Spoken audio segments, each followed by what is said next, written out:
evidentemente, pues sois marxistas, materialistas y lo razonáis de una manera muy parecida a como lo razono yo. Soberanía, es decir, tú no puedes, y esto es importante, no puedes ni siquiera empezar a plantearte lo que haces de fronteras hacia afuera si primero no arreglas lo que tienes de fronteras hacia adentro. Y no es un problema del PSOE, es un problema, y no es un problema, como a lo mejor diría Armesilla, que diría, no, el problema de España es la democracia. ¿Qué democracia ni qué 8/4 si el pueblo español no tiene ningún poder?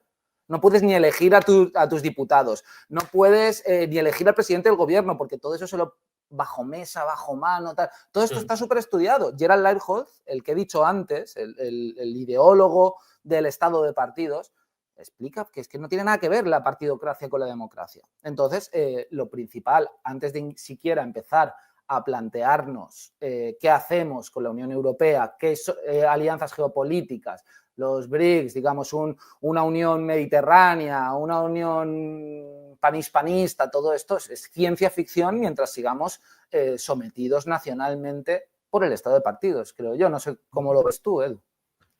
Sí, yo eso creo que en gran parte se debe a que no hay como un proyecto a medio plazo. O sea, estamos en un cortoplacismo que es interesado. O sea, para los partidos el cortoplacismo es increíble. O sea, es un instrumento porque lo único que hace es acelerar estas tensiones entre unos, otros, otros, unos, y al final no hacer nada. Y cuando llegan unos dicen, es que los otros no han hecho nada. Y cuando llegan los otros, es que los otros no han hecho nada. Y al final, los que los pagamos somos la ciudadanía. Porque al final no hay ningún proyecto a medio plazo que plantee una alternativa. Eso, como estamos en un concurso de popularidad llamado democracia, llamado participación política, con un poco de cosmética, pues ya nos pensamos que votar, pues es, sí, el sufragio es poder decidir. Y no, es que no hay capacidad de decisión ni de planteamiento de un proyecto que todas estas cuestiones que estamos tratando de desarrollo de modelo productivo, planteamiento geoestratégico, todas estas cuestiones, si estamos inmersos en el cortoplacismo, no se pueden desarrollar. Pero claro, ellos no lo van a plantear. ¿Por qué? Porque van a pensar, no, es que si lo planteo yo se va a sacar el otro rédito político si yo lo pongo en marcha. Claro.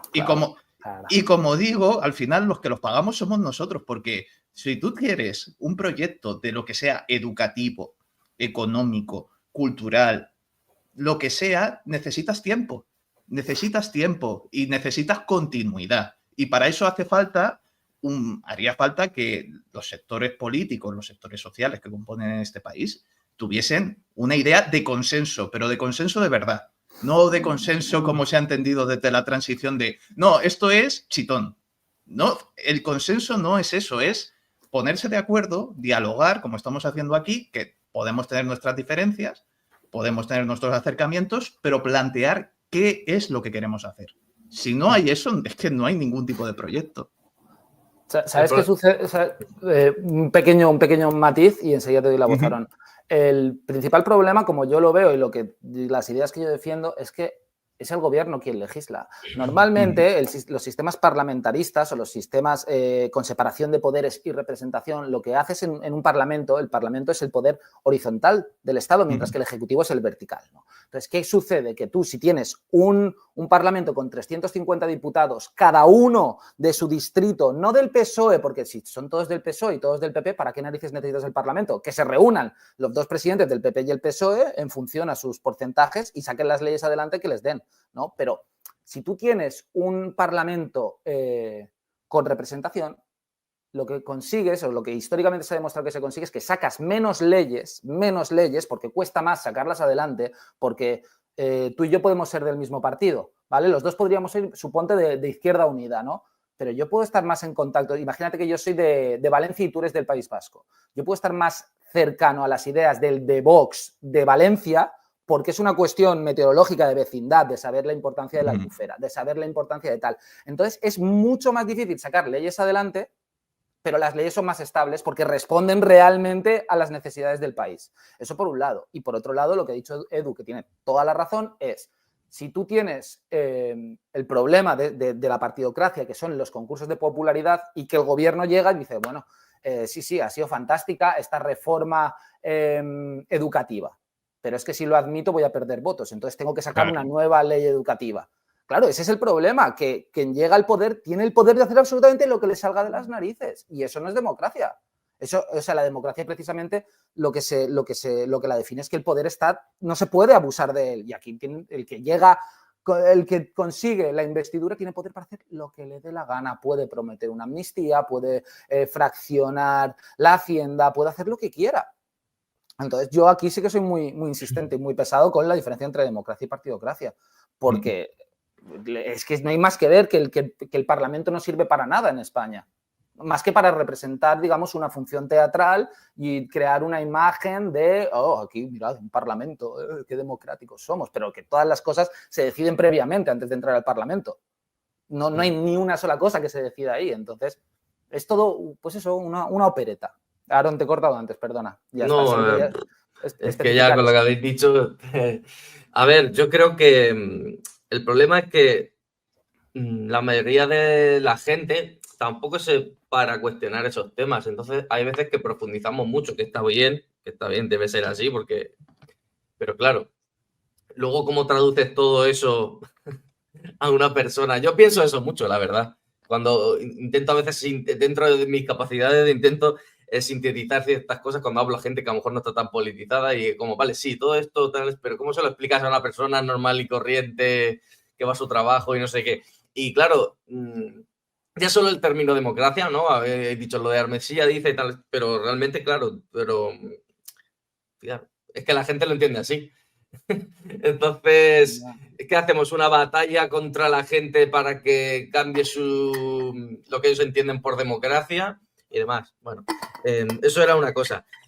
Que es complicado, me refiero. A veces hablar también pasa con cosas de marxismo o de liberalismo, de cualquier cosa, ¿no? La gente tiene unas opiniones fijadas.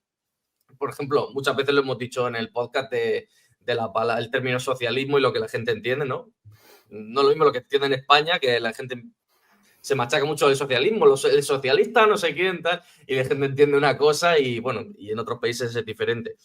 Y luego también, una de las cosas que también es perversa en el sistema, bueno, en el Congreso en este caso, es la disciplina de voto de los partidos, como has dicho, en el sentido de que realmente se disciplina de voto y se dice tienes que votar esto o lo otro. ¿Qué sentido tiene uno o dos? ¿Qué sentido tiene que esté esa gente allí? Por lo menos, eso no cambiaría mucho, pero pues ya sería algo, aunque sea poca cosa, que por lo menos hubiera, no fuera obligatoria la disciplina de voto, porque haría que a lo mejor, yo qué sé, en el PSOE o en el PP no sé qué, pues ciertas cosas, como has dicho, de alguna región o alguna cosa, o sea, eso yo creo que sería más sano.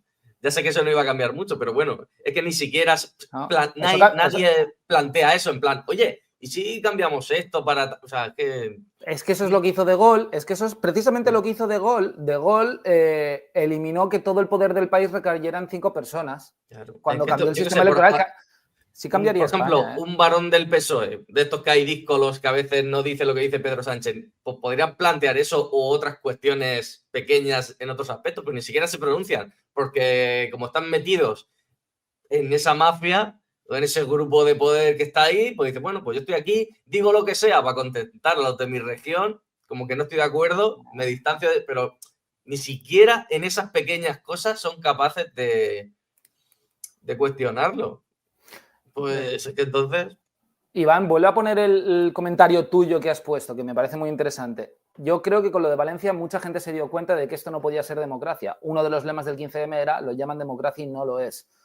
Que es un término muy manoseado, que baila de aquí y de allá, que está en todas partes, que es etéreo, que se escapa, que tal. Pero es cierto que al final democracia quiere decir que el pueblo tiene poder. Lo reduzcas a lo que lo reduzcas. En España tú no tienes poder más que para decantar el porcentaje de uno u otro partido, pero ya está, se acabó esos 4 años y luego eres cómplice de todo lo que hagan durante esos 4 años, nene, porque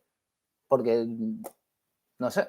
Sí, y por ejemplo, ahora Feijóo me hace mucha gracia porque es como el señor ausente. Está ahí Abascal diciendo sus cosas, Pedro Sánchez haciéndose el guapo, Yolanda Díaz, bueno, y está Feijóo así, haciendo la escoba, hace la escoba, se pone en un sitio y él espera. Dice, bueno, sí, vale. En algún momento yo voy a seguir la estrategia de Rajoy y en algún momento me va a tocar. ¿Que gana otra vez Pedro Sánchez? No importa. aguantemos que... O sea, es que ni siquiera son gente que dice, bueno, vamos a cuestionar esto, vamos a... No, están ahí y... A no ser que sea alguien con un poco más de carácter, que Ayuso dice sus tonterías, pero realmente que es performance, teatrillo y poco más. O sea que ellos viven de puta madre. Viven de puta madre, políticos y los partidos y los que están insertos en la estructura y de sindicatos y tal, yo creo que no hay nada que hacer. Y no sé si en algún momento llegará algún grupo que desde dentro quiera romper con eso y haga un discurso así. Pero... Rubén Chisper va a crear un partido. Ya. No sé cómo va ese tema, pero que no lo descarto que en algún momento de la historia pueda pasar, pero luego puede ser cooptado, se puede cambiar a la persona que esté ahí para que haga otra cosa. A ver, realmente pueden pasar muchas cosas, pero... Bueno, la ley de hierro, las oligarquías y todo esto, pero bueno, ni siquiera estamos en esa fase, ¿sabes? De impugnación. Y otra cosa que sí que habéis comentado, que es lo del daño que ha hecho Podemos y tal. Pero no solo ha sido Podemos, ha sido todo este movimiento que en parte lo veo lógico. O sea, yo cuando pasó el 15M, a mí me pareció bastante ridículo y tibio. Pero claro, visto desde ahora, digo, joder, pues sí que estamos mucho peor. Antes decían ni PSOE, PP la misma mierda es. ¿Eso quién lo dice ahora? Ya ves. O sea, ya era un poco tonto, pero por lo menos se decían alguna cosa que impugnaba el régimen de alguna manera. Ahora no estamos ni en esa fase ni de broma y no sé cuánto tiempo vamos a tardar en estar en una fase parecida al 15M, pero claro, es que realmente, pensémoslo, ¿qué grupos cuando pasó el 15M podían aprovechar eso para llevarlo a su terreno, para canalizar eso? Podemos no existía Izquierda Unida, que en su momento se quejó mucho Izquierda Unida de que iba a subir no sé cuántos escaños y que Podemos luego le jodió eso, pero ¿hubiera hecho Izquierda Unida algo muy, muy diferente a Podemos? Es que realmente no había unas organizaciones ni ningún movimiento ni nada que todo eso del 15M, que no era nada del otro mundo, pero ya era algo, lo pudiera canalizar. Entonces...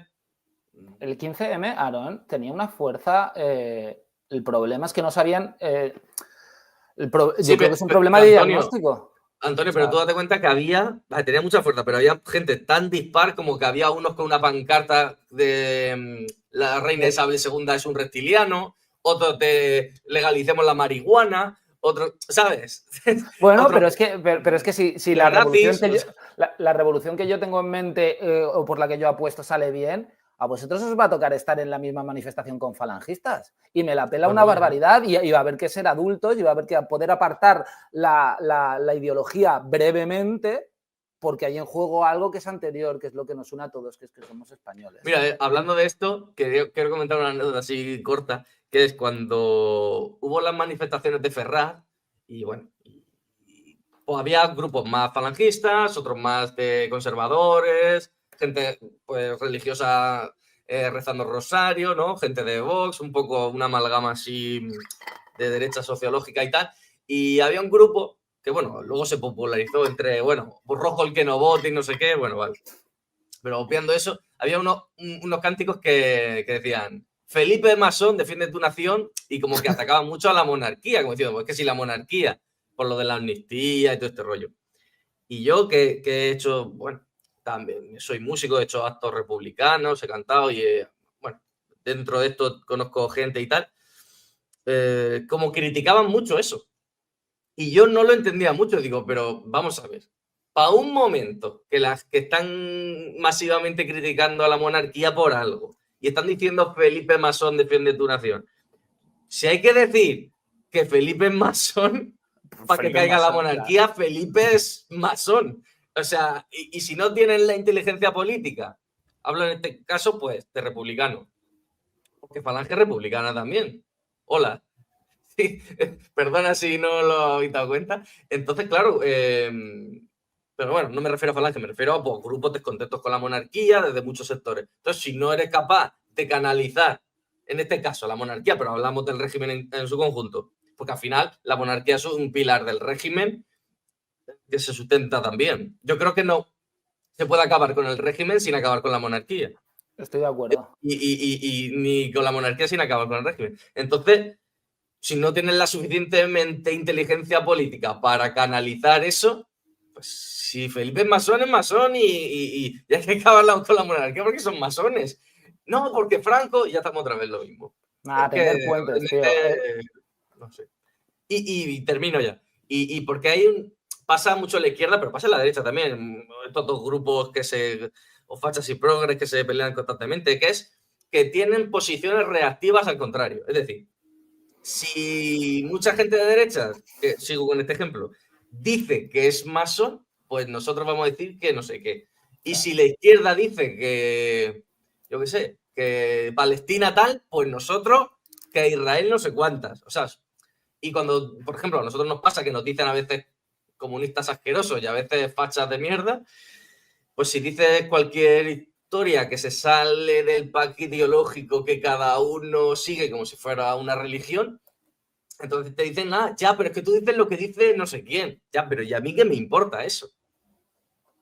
¿Y a mí qué me importa lo que diga no sé quién? La cuestión es, yo sé que no tengo la verdad absoluta ni qué tal. Además, nosotros estamos bastante abiertos a que se nos critique, que está muy bien.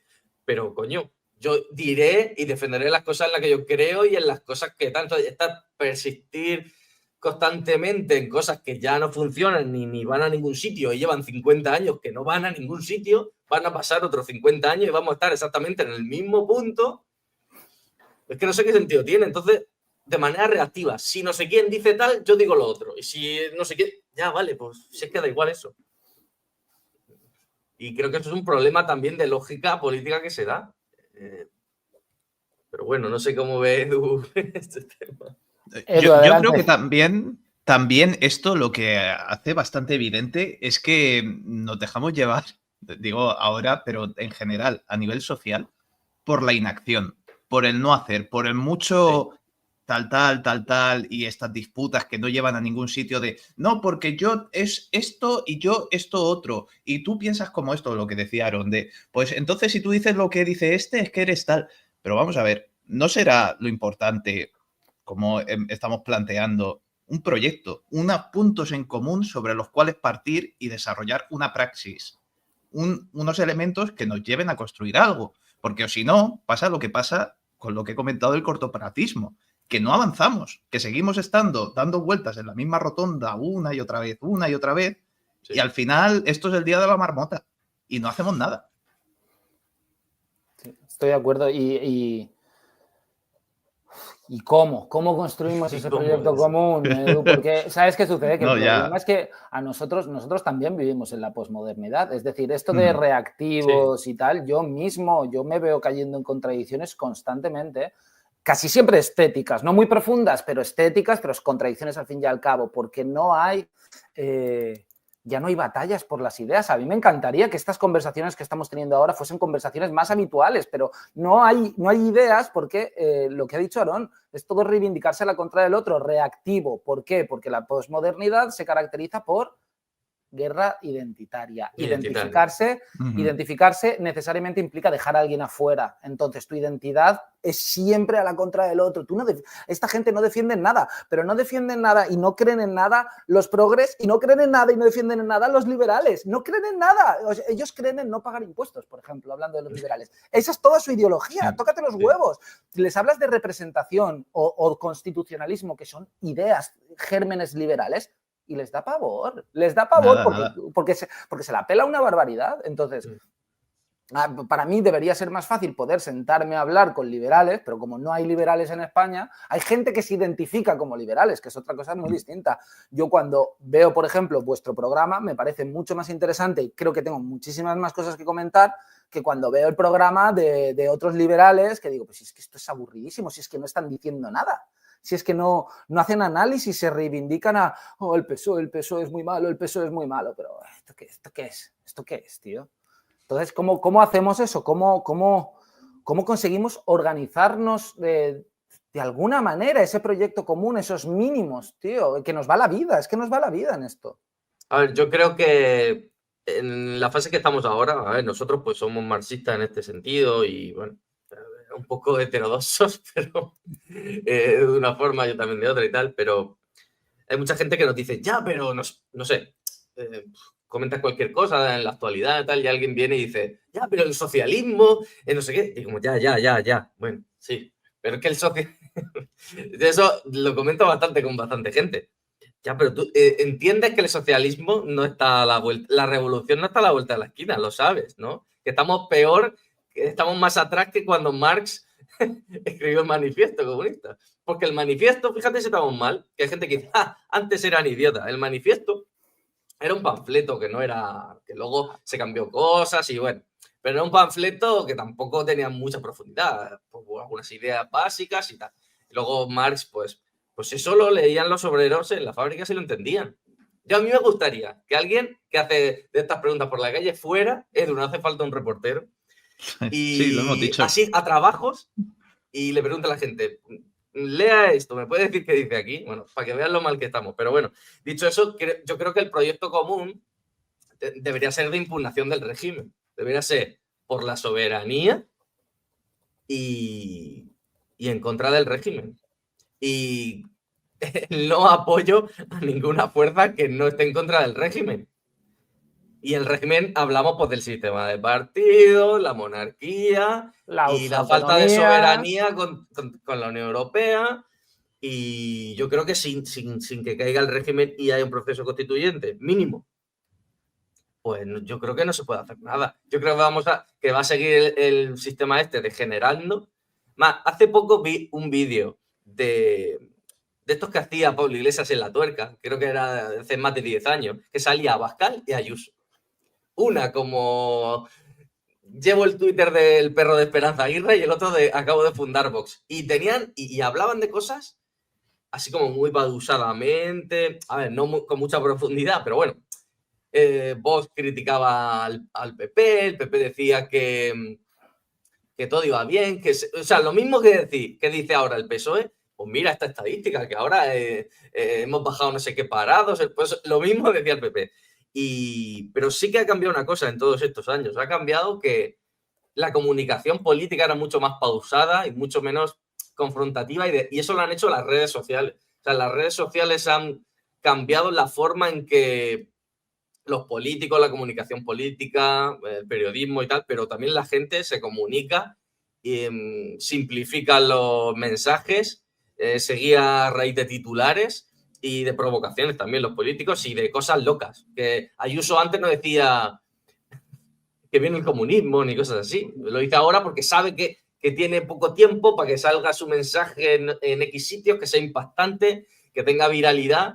Y yo creo que las redes sociales, con todas las cosas buenas que tienen y demás, han tenido esa parte negativa de tienen a la gente loca. O sea, hay tanta información vacía, tanto que la gente no tiene tiempo, está enganchada con la dopamina a redes y al final le llegan 4 cosas políticas que o te fanatizan, en el sentido de defienden lo que dice no sé quién, o simplemente hacen que te desencantes y digas, que esto hay mucha gente, todos conoceremos, toda la política es un rollo, una mierda, son unos ladrones y no sé qué. Y ya se desencantan de todo. Es difícil canalizar todo eso. Pero yo creo que sí, resumido, creo que debería centrarse en contra del régimen por la soberanía y vamos. Y luego ya veremos, o sea, vamos a empezar... Y el desarrollo del país realmente, porque es que, ya lo ha dicho Antonio antes, de final, es que,